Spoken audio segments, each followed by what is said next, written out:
Good morning, everyone, and welcome to Logistics UK's decarbonisation presentation. This is Series 3, and we're on Webinar 2, and this is all about Scottish Borders Council's their journey to net zero. So what we're hoping out of this one is that what you'll hear from the presenters today will give you an idea of some of the challenges and opportunities that you could face when you're trying to go through a similar process. You don't need to worry about taking notes of this because we will give you the notes, and that will be out within a week of this. So that will be the presentation itself and the notes. But for those of you who don't know me, that's me, Phil Lloyd. I work for Logistics UK, and today I'm going to be your chair for this session. So any questions that you want asking, then I will run through those. But we have two speakers with us today. The first of which is Richard Parker from Webfleet Solutions, and Richard's going to talk you through their systems and what they do. Richard's the EV lead for Webfleet Solutions on this. So if you've got any technical questions on that, then I'm sure Richard will be only too happy to answer those. And then from the Scottish Borders Council, we've got Kenneth Naylor, who's the fleet manager there. So it's Ken who's going to be talking through what his experiences are of trying to do this journey, and I'm sure you'll probably pick a lot up from that. Like I said, you can ask questions in there, but these won't be live questions. What you'll need to do is that you'll need to post them in. So just on a little bit of housekeeping, then if you've never used this before, then probably you'll see over to your right hand side of the screen, you'll see that little question box. If you click on little orange arrow, what it'll do is it'll open up the dialogue, and you'll see there's a questions opportunity. If you just type your question in there, then what I'll do, then I will pick that up separately, so you can do this as the speakers are going through. If you've got any questions in there, and what I'll do at the end of the two presentations, I will look at those questions and pose them either to Richard or to Ken, and we'll get an answer on that. So we're aiming to wrap up by 12 o'clock. So we're going to be using the time for both the presentations and then the questions until we exhaust the questions, or we run out of time, whichever one suits you. So no more about me. Let's get on to why you've dialed in today. So we begin today's journey with speaking to Richard. So Richard, over to you. Thanks, Phil, and really nice to see everybody or meet everybody who's on the call today. As Phil said, my name is Richard Parker.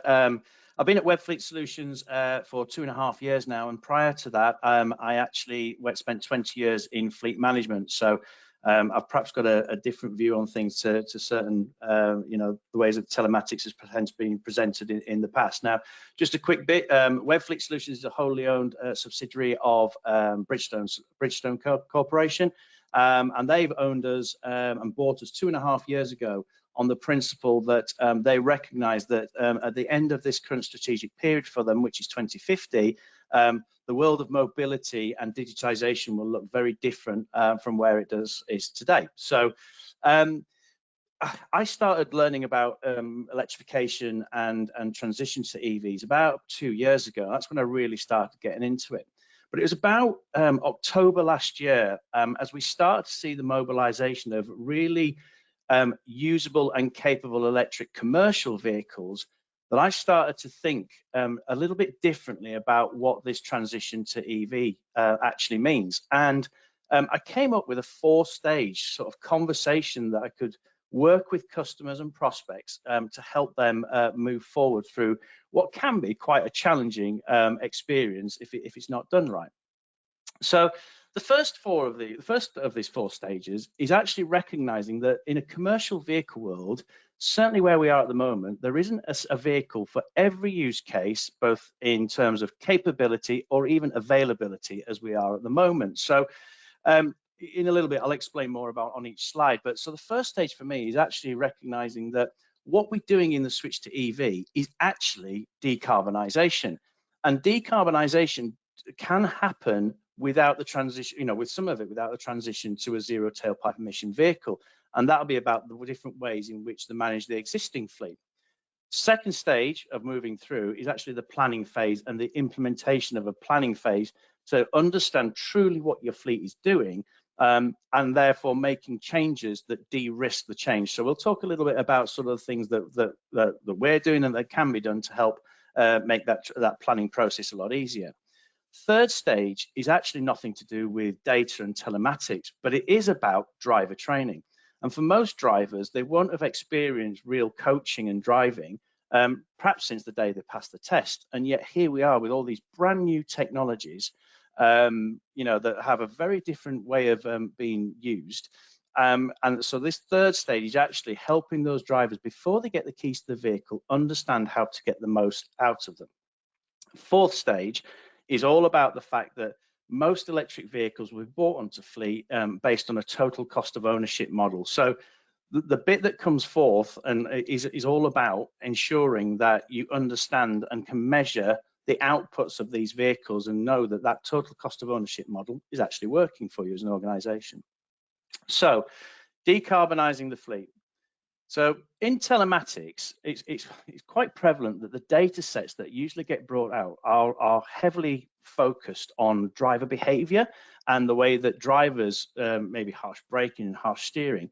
Actually, what we've been starting to do with some of our clients is trying to change some of the narrative around some of the reporting statistics. And instead, what we're doing is bringing in a truly carbon footprint view of the reporting to see what actually was the carbon, what has been the trips that have been done. And because, we'll hear from Kenneth later on, part of their strategy is actually about utilization. So it's looking exactly how these vehicles are being utilized in terms of number of hours per day and where they are and everything else like that. So starting to change the way that you look at reporting can give you a good insight in terms of how to decarbonize the fleet, alongside the other traditional and well-known things, such as the vehicle maintenance, the tires, are they properly inflated on the vehicle? All the things about, actually, are you carrying everything that, in the van, or are you carrying what you need in the van? Because payload clearly affects the efficiency of the fuel. So it's all those things that can be done and re-looked at in this phase, where perhaps for your own business, there isn't actually a suitable electric or zero tailpipe emission vehicle available in the market yet. So then we move into the planning phase. And what we're looking at here is, and so what we're suggesting with vehicles, we have a report, and I'm sure that there's many other businesses that will start to create these reports and in terms of understanding which vehicles can switch to electric vehicles. But one of the key things that we're doing is starting to segment fleets into particular use cases and vehicle types. So in this particular example, this group might be the tippers for the vehicle, or it might be the flatbeds or whatever. So as vehicles become available and capable in a particular segment for commercial vehicles, we can easily run the reports that give us the insight to say which vehicles can or can't switch based on the trip distances. And that's the starting point for this planning. And one of the other things that certainly in my background that we used to talk about with commercial vehicles is that everything was talked about based on averages. And so the average fleet did 25,000 miles, or the average vehicle did this. And actually what we're finding with electric vehicles is that once you understand this high level position of which vehicles can switch, the next thing is to get down absolutely into the granular detail of where are these vehicles dwelling, what are the payloads of each of those vehicles, and where are they going, and is the charging infrastructure there already, does it need to be created? So this planning phase is a really important part of actually making sure that when you transition to an EV, you have de-risked everything that you possibly can within your control to know that that vehicle is going to do the job that you expect it to do. The second bit around these reports, and because of the detail that we collect, is actually building the business case. So because we can measure the actual CO2 outputs, we can actually develop the business case that says exactly how much CO2 is going to be saved. So as you move through to influencing the business to make these transitions, then actually you're building the business case that says this is what it's going to do for us. Okay, next stage, this driver training that I talked about earlier. So there's many different things about the technology in an electric vehicle that can either really improve the range potential or degrade the range potential depending on what people do. So working with our customers, we develop a training plan that drivers get before they get the keys to the vehicle, and we talk to them and educate them about things such as driving at the optimum speed. So a diesel vehicle is about 50 miles an hour for an optimum speed. Electric vehicles are around 40 miles an hour. So if you're driving at 65, the percentage impact on the vehicle is that much greater in an EV. So it's just educating them to perhaps use the right foot in a little bit of a different way. The other things that we we talk about is the use of creature comforts. So electric vehicles, with the fact that you're hooked up to a power source, potentially get the vehicle preconditioned, heat the cabin, heat the steering wheel and heat the seats, because the level of comfort that you derive as a human being is the same as heating the cabin, but it requires about 10% of the energy left. So therefore that energy can then be used in range and making sure you're not degrading the range. So there's lots of things in there around that, and again it comes back to payload or vehicle design. Do you need tubes on the top because they create drag? So anything that creates drag decreases range. So perhaps looking at how the vehicles are actually utilized and how the fit outs are going will help, certainly in terms of making vehicles switch and training the drivers to take the stuff out first. Finally, energy management, probably the most important point to make financially sure that these vehicles are doing the job that they're doing. Before we get to the finance, however, let's look a bit about the operation. So a commercial vehicle needs to be available for use. It's not earning money if it's not running around. So one of the things that is really important is having that good view of what's going on with the fleet in terms of the current battery available range, or whether it's charging or whether it's at risk. So you'll see here within this that we've got live range and percentage to know that that vehicle is available and capable of doing job.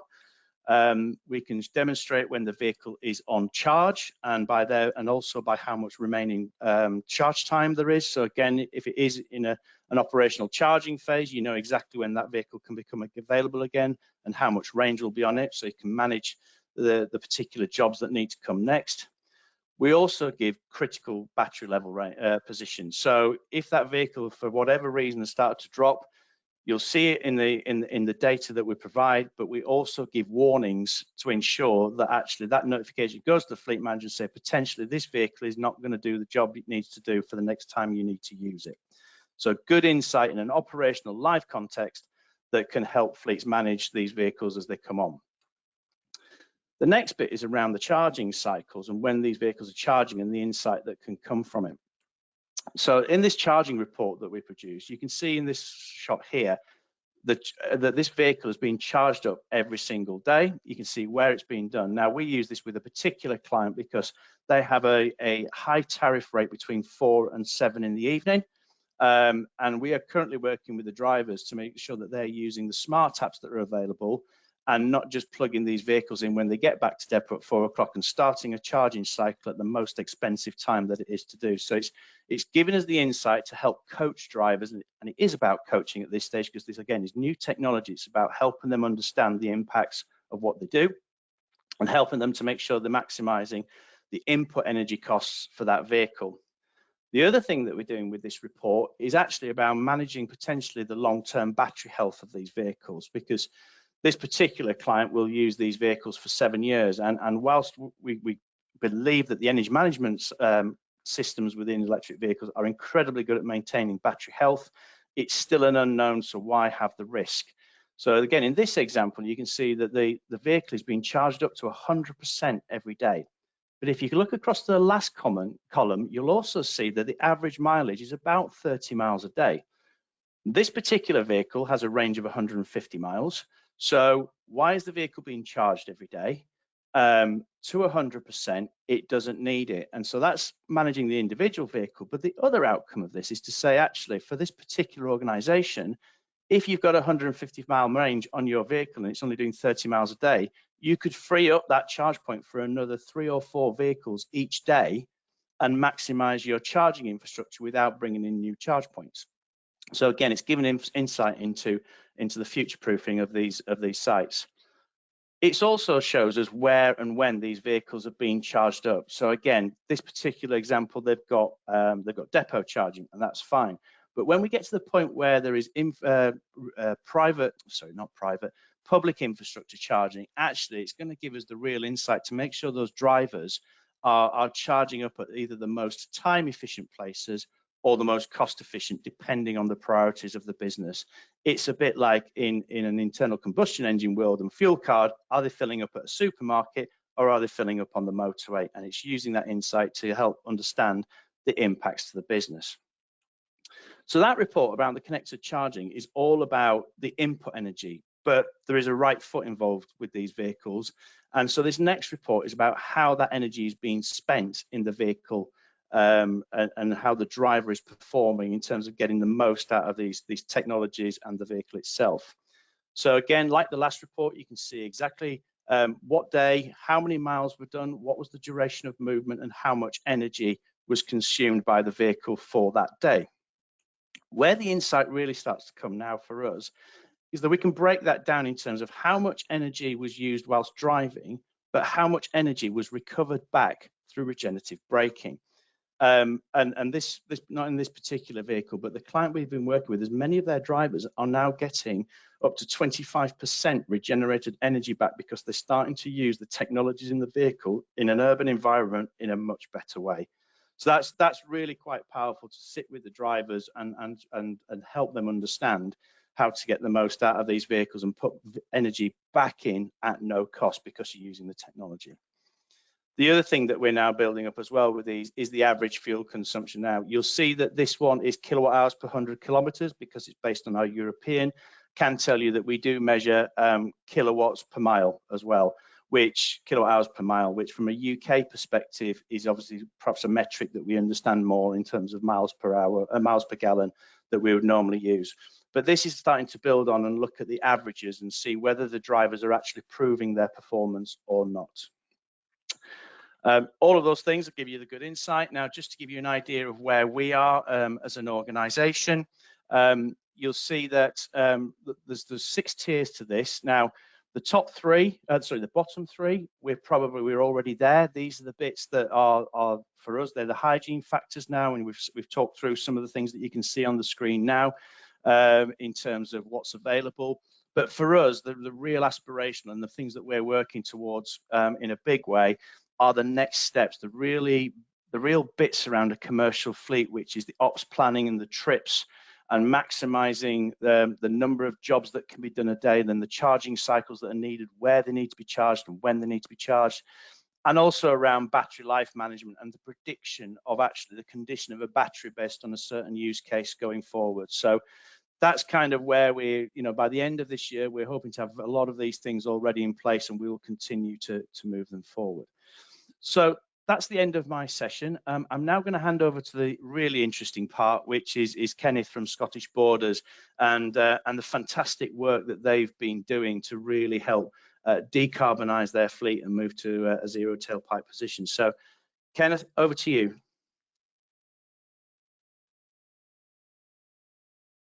Good morning, everybody. So a little background behind me. I've been in the fleet industry for 20 years plus, probably longer than I care to think about. A lot of that's with the public sector and a good portion as well with the private sector. So having worked for Yodel as a Southern Regional Fleet Engineer, and then later Sevenoaks District Council, done a lot of work down at Brighton and Hove City Council as a consultant. And I've been here with the Scottish Borders since June last year, so it's near enough a year. What we're trying to do here is make that move that we're all trying to make in line with the Scottish Government climate change strategy, move to alternative fuels. And so today we're just going to go through a few talking points of where our journey has been so far. How we've got there. Brief overview, I won't go into too much detail, of the Scottish Government climate change plan, and then our strategy and what led us to our particular strategy, which may not be suitable for all, but it's our strategy and how we got there and what's the driving forces behind that one. And then we're going to go look at the pilot project, because we've just completed a pilot project to test a theory that we had to see if we could reduce the size of the fleet. but better utilizing vehicles across departments. So we'll have a look at that. Go through a few of the lessons we've learned. Still learning. Every day is a school day, as they say, but you know, we're still learning and what we've learned so far to date, and then obviously where we plan to go from here, and the road forward. So let's just move my slide as well.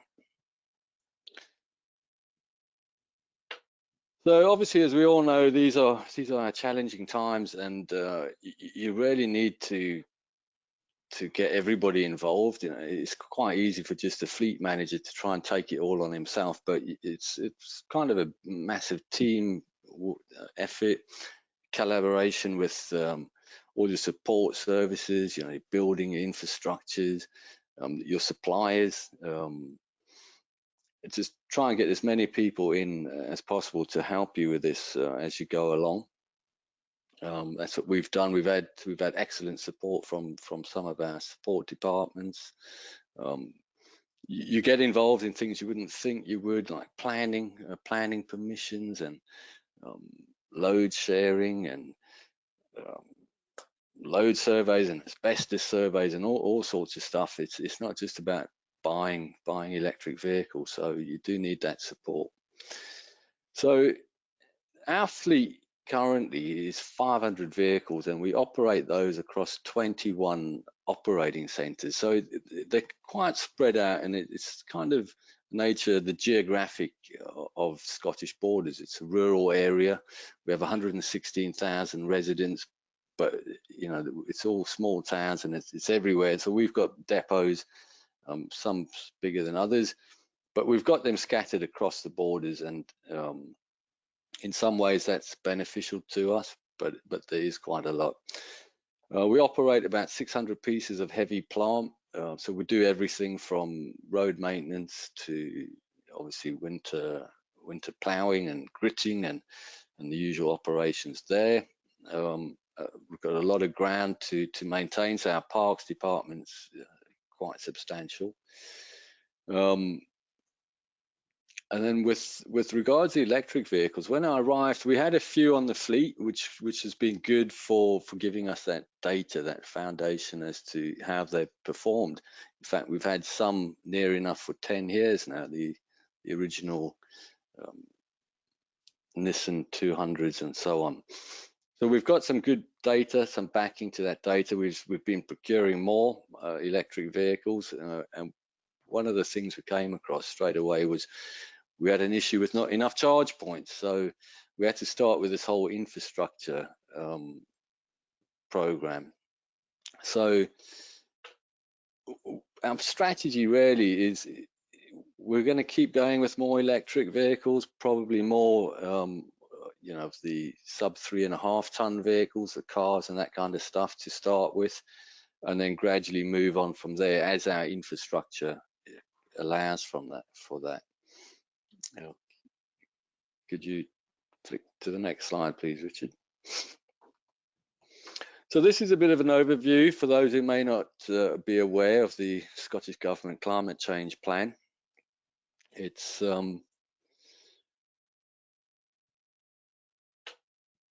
2018 to 2032, published in February 2018. It sets a target to reduce the emissions by 37%.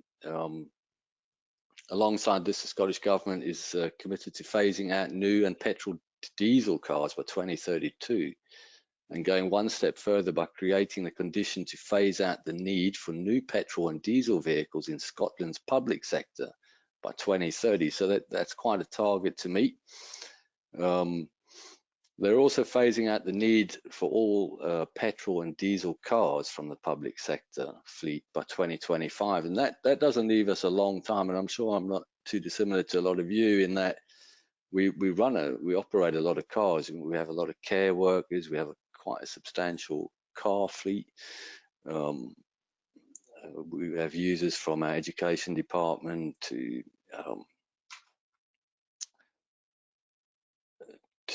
our caring department and social services, and that they're all car users. So we're looking at trying to phase them out now. So we are concentrating on this.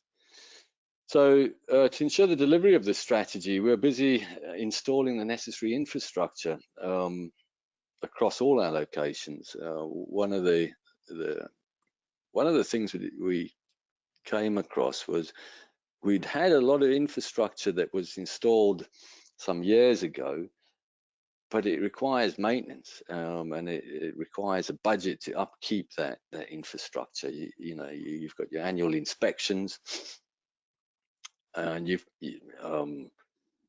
and they go wrong, plugs get pulled out, and you need people on that all the time. So we've got two projects that we're working on. We've got what we call the HQ Smart Grid project, which is solar panels. We're fitting solar panels to our HQ building, and a lot of our other buildings, some of our workshops.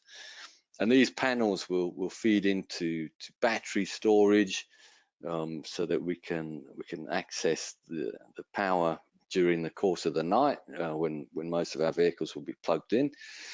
So hopefully that will offset some of our carbon footprint.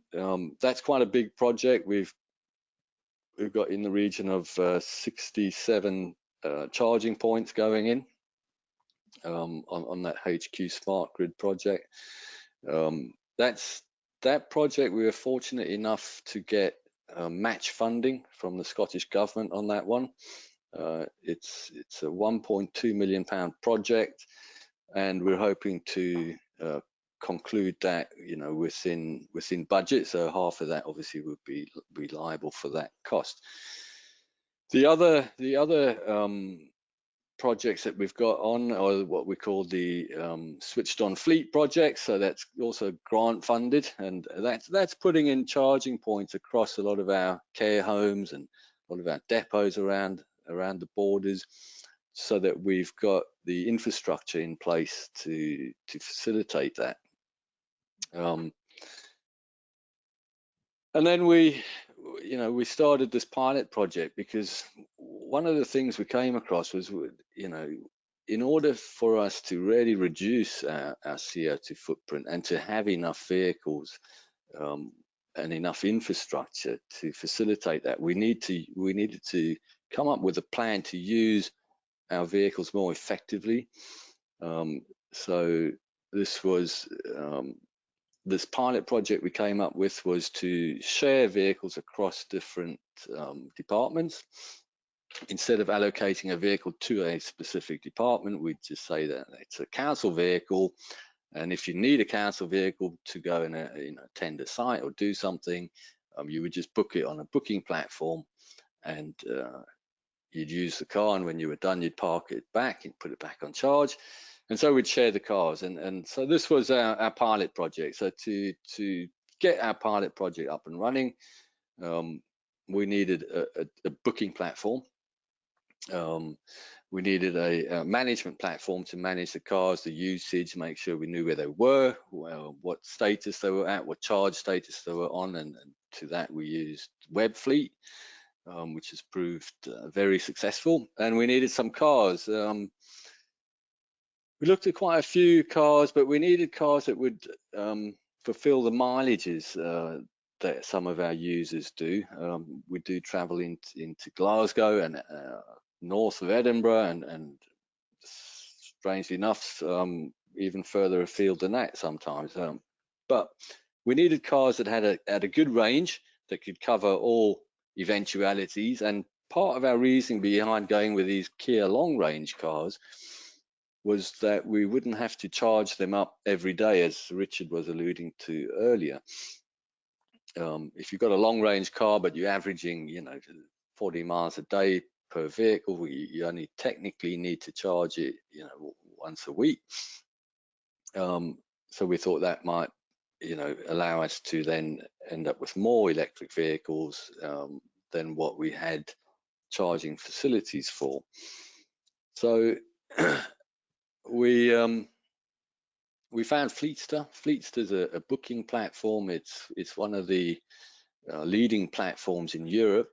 It's a German company, so initially you kind of struggle to find them, and the communications are a bit bit difficult, but we've found a few people within Fleetster that speak English well, thankfully, and we've got that system set up. It works really well. It's simple. So what we're looking for was something that we could use easily across all user groups. Anybody could just get on it. A basic booking platform that would tell us, will allow the user to book a car without too much ado on an app or on the web. And Fleetster ticked all those boxes. It's also, quite cost effective, so which is good. Webfleet, I've used Webfleet before to manage the fleet down in Sevenoaks District Council. Webfleet's a very intuitive platform. It works really well. It's reliable. Backup's good. So that ticked all those boxes. It came in at the right price. So we used Webfleet and we got the cars, and we had to put it all together. So, all that bit, that was the easy bit, and then we had to actually start the project. So, we got the project underway, and the cars were delivered. We had some cars. We had some Abico cars. If anybody had ever heard of Abico, it's a similar booking system, but we had these Abico cars. Abico didn't want to extend the contract, so it kind of put us under a bit of pressure to get these 20 cars out there. But it has worked quite well, actually, because we've got 359 users as of the last count, sharing these 20 cars amongst themselves. So that's working quite well. We may need some more. We've got other departments that we're looking at bringing onto this system. So really, what it's taught us, these lessons that we've learned from this project, was it's been a huge success. Actually, we've needed half the cars that we originally would have needed. The infrastructure is really important. I don't think we had enough infrastructure. We still don't. We're still working on it, especially with the more remote areas where people end up down in Eyemouth and other areas like that we have. Could probably do with some more infrastructure, and we'll keep rolling that out. And it takes a long time, that infrastructure, to get that in place. It takes a lot longer than just ordering the cars. You've got to get your communications out. Is quite an important one. We kind of assumed people would pick it up a bit easier than they did. A lot of people did, but we did have a lot of people struggling with this transition to electric vehicles, how to plug them in. People just not plugging them in, just bringing them back, not plugging them in, or not being able to unplug them, and all sorts of issues. So if you don't want to be swamped with your mailbox, try and get your training out beforehand. Get everybody familiar with the types of vehicles that they're going to be using. We're busy doing a video, actually, because as much as you give instructions, they don't always get read. So we're doing a video, and that video will link to the booking system, so that the minute you book a vehicle, you've got the option of clicking on a YouTube link, and it will talk you through the whole process, show you where the car is, how the key system works, what to do when you've finished with the vehicle, how to start and finish your booking, and just the basic information behind that, including how to drive it, because the electric cars, it's all about the regen. If you really want to get the most out of it, you need to use them properly.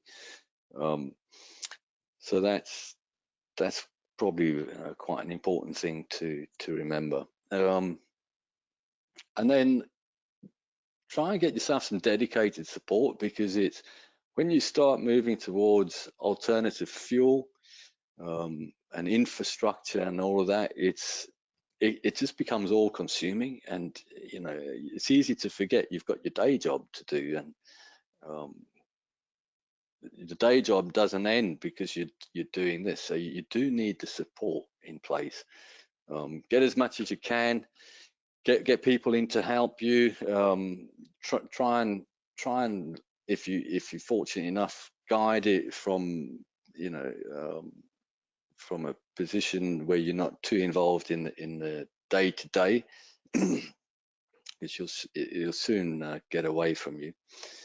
And then just move forward at an achievable pace. That's something we learned. We kind of really did push on fast, and we still are. We do have deadlines to achieve. But that pace, you've got to make sure it's comfortable for everybody, because you're getting a whole bunch of different departments involved.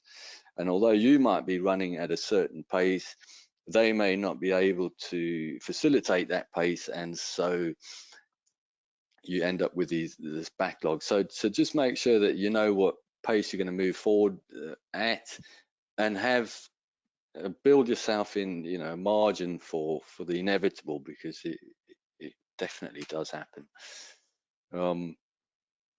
So next, where we're off to next is a look at all different types of fuel. So we need to look at hydrogen, and partly of the reason behind that is because we're in such a rural area. Electric RCVs, we're trying to get some demos in, but that there's a lot of companies don't think that they'll actually be suitable for us, especially with the heavier stuff, because of the range and the distance that we do on a daily basis.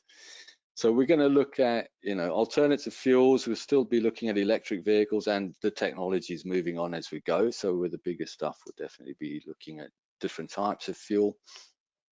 We want to expand on this pool fleet that we've got for the vehicles that are generic. So you have vehicles that aren't generic to certain departments, so just your vans or just your cars, all that kind of stuff. We want to maximize the usage of the vehicles. Just looking at fuel reports and so on, you can get an idea of what kind of mileage you're doing on average a day. It doesn't tell you exactly how many days it's been used. So really, if you've got a platform like Webfleet or something similar, you get more detail as to how many days the vehicle maybe wasn't used, or how many days it was underutilized. And you can pick out from that, from your fleet, all those vehicles that are maybe just not being utilized enough across departments, and then just share them between the departments, put them on a booking system. So we're going to be moving quite a lot more of our fleet onto this pooled fleet system, whereby the users just book the vehicles as they go along. The other thing is we're trying to get users to maybe not use a vehicle if they don't have to. So if they're able to attend a meeting via Teams as opposed to driving out there, then that's kind of the route we're encouraging them to go down. But where you've got users that do need to be out and about within the area, and they've got a vehicle, sometimes, for example, we've got people that go and inspect a bridge. So bridge survey department, they need a van, but they might only need it 2 days a week, because they're not out on the road every day. So for them, it's an ideal situation. So we'll expand on that. We're going to probably increase our pool fleet of vans as well. So we'll have the vans and the cars going into that pool fleet. And then we're going to continue with our transition to alternative fuels, and hopefully try and do that in partnership with the private sector as well. I think you do need a bit of technical support and the knowledge that they can bring to the table when you start with hydrogen, and with even electric vehicles. Really, it's all about where you get your electricity from. So we're looking at loads of different areas to move forward on that. We're looking at also developing our digital infrastructure, just to support the leaner model that we're going to need to run, and that's everything from really tightening up on fleet management, types of vehicles, vehicle usage, driver daily vehicle checks. It all ties in with the booking system. Just really tighten up on the fleet management side of it. So in a nutshell, we're kind of looking at everything, and not just electric. We're looking at reducing the fleet and moving up, forward at a pace that we can handle, that's within the guidelines that we need to meet. So the future's not electric, as they say, it's eclectic, is where we're at. And if you've got any questions or any answers or any advice, actually, it'd be good to discuss that. And I'll pass it back over to you, Phil. Yeah, thank you, Ken, and also Richard, thank you as well for yours. So we've got a few questions to pose to you, so that was the easy bit. Yeah, now you're gonna have to answer the questions. I think to just start probably again with, I was going to say with you, Ken, and now you've disappeared. Yeah. Yeah. Did you switch your camera off? Oh, there we go. Yeah, nice try. You don't get away that easy. Yes, on the basis you switch the camera off, I'll throw your questions out first. Really, Ken, is there anything in the data that you got from the vehicles that particularly surprised you? And where did you see that data being important in the future? So the biggest thing we found with the data was that we were only averaging about 30 miles per day per vehicle, which is not that much really, and there's probably about 40 odd vehicles that would do sub that. So that was interesting. It's all also that range anxiety.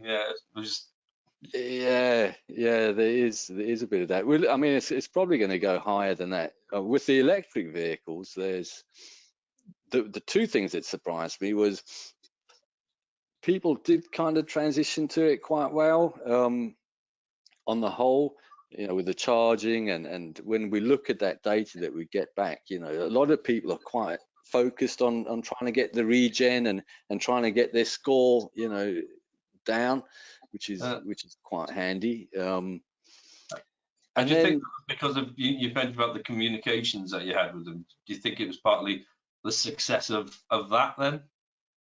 I think so. I mean, I think it's definitely that. Also, the cars that they had were Toyota Yaris hybrids previously. This department, this user group, these 360 people, and they were scrabbling about with that. So this was a totally different thing. Fancy new cars that they've got all these driver modes and self-drive options, all this kind of stuff. So that was a lot of technology for them to learn.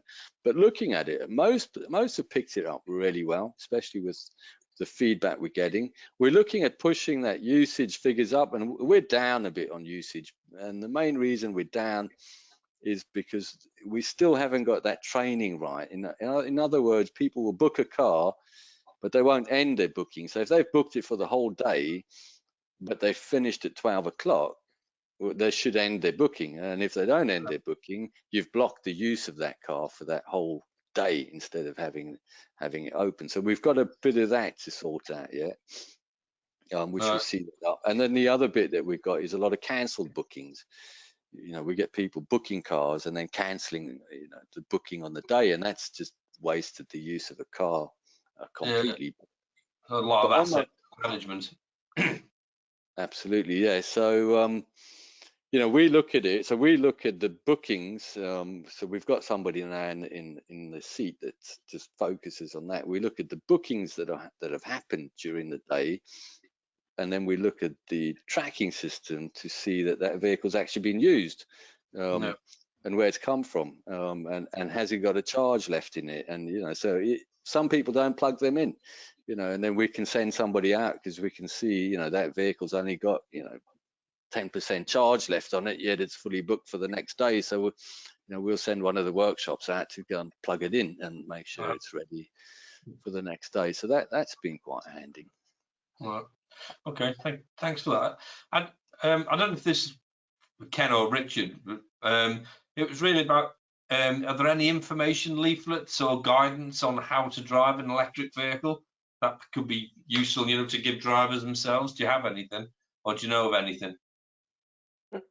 Well, if I go first, then Ken, you could. Yeah. I mean, you know, we worked with one of our clients. Sort of the thing I showed in the presentation is one that was being developed for their specific need. And I guess I would put it back to as part of this planning process. When we talk about planning, it's not, you know, as Ken said, it's about planning for the energy. It's planning for what vehicles you're going to bring on and how they're going to be used. But it's also planning about how you coach the drivers. So we actually developed that specifically with the client because A, of their use case and their operation, and B, the language and culture that is involved in that, so that, you know, it translates through the driver base and it's in language they can understand. So we're more than happy. That's an open document. We can share that out along with the content from today. That's not a problem. It's an open source document for us. But I would encourage people that when they understand the framework, that they build their own in conjunction with their suppliers and their use case, right, to make sure that actually each driver is receiving the right information for that particular business. Okay. Ken, you got anything? I was just going to say, you know, I've used the instructions that we've got on how to drive economically, and that's coming from Webfleet. I kind of just used most of that. And then when it came to user information for the vehicles and our setup, you know, we just condensed the handbook. We've put laminated sheets in the cars of things, you know, key points to look at, you know, so that when they're in there, what to use. Yeah. We're still about to launch the videos. I think the video feature would be really good as well, and that could incorporate, you know, all aspects of the training. Yeah. All right. So, questions for Richard. I'm not too sure if you have the answer on this one, mate. Like, but it was about Arctics. What is available in terms of best range for articulated vehicles? I don't have the knowledge immediate to hand. All I would say is that there is a lot of work ongoing. It's still a really early technology, so there's a couple of things that we're perhaps to be aware of with Arctics is we're working with a certain logistics companies. They're starting to look at bringing them on board for more than just last mile and looking at getting the data from that, because it is really early days in that technology. I think, yeah, as far as I'm aware, there's only really Tesco that have brought anything in real anger from an Arctic perspective, and I think they're only using it from the port to the nearest depot, which is less than 80 miles. What is really interesting, and actually, you know, what we want to keep an eye on is, I don't know if you're aware that 6 weeks ago the government announced a £200 million fund competition to understand what possible technologies will formulate the HGV world going forward, and that runs, I think, next year. And effectively, what they're going to do is they're going to trial catenary, so that's your overhead wires, like along the strategic network. They're going to look at hydrogen, and they're going to look at battery electric vehicles. And the outcome that was announced by the government is solely to understand what each technology gives us in terms of pros and cons, but also a really important output is what infrastructure is going to be needed to keep these vehicles moving as they start to move through into sort of adoption in the UK market. So, you know, for everyone out there, it's you know, just Google the £200 million government competition fund and see the link and keep an eye on it, because that's going to be a real kind of insight into perhaps the direction of travel for that kind of vehicle and usage. Absolutely. Of course, we've got Volta. I think Volta go live with their first 10 vehicles in Q3 this year, I believe, and that should be a really interesting outcome for sort of the last mile type scenarios for trucks. Yeah, I suppose it'll happen with trucks as well, like cars. And if you look at the, you know, the sort of range and the battery power, you know, 2 years ago to where we are now, things are growing exponentially. And that's it. And I've not got the line of sight of just exactly what some of these really clever people are doing in terms of battery range and what's coming. It's fascinating time actually for all that. But the speed of change is phenomenal at the moment. Absolutely, I think it's, you know, it's only going to get better in that respect. I think. There's another question. Still on that, it was also, that's a really good point, and to pick up on, and what Ken said as well is about the pace of change. There's a lot of pressure on organisations think they've got to do everything tomorrow, and we have got to do something. Doing nothing is not an option. But Ken was right. Go at a pace of change that the business can manage and recognise, you know, as we said, there isn't yet a solution for every use case a business may have. Look for your low-hanging fruit and trial and test it, because mistakes will be made. And if you wait until the last minute before you try and make the transition, then you could potentially be making a lot of mistakes in one go. Whereas sort of that early drip feed and finding out exactly what you need to do is a really good way of approaching it. And just on, we're sticking with you, Richard, there's one here about, is there a specific Webfleet link device required to be fitted in order to get these detailed reports for electric vehicles? It is at the moment. We do have an OBD device, which I know doesn't work obviously for HGVs, but it does for LCVs. That's end of this quarter, we should be seeing electric data coming through. One of the challenges with CAN data for electric vehicles is that the manufacturers have changed the sourcing of a lot of signals. They were like that data, their own data integrity. So you know, our teams are working really hard to try and find the right signals to give energy. But yes, traditionally is a hardware still under the bonnet. And I'd advocate it just for the accuracy of the information that comes through as well, between that and an OBD. That's on a personal note.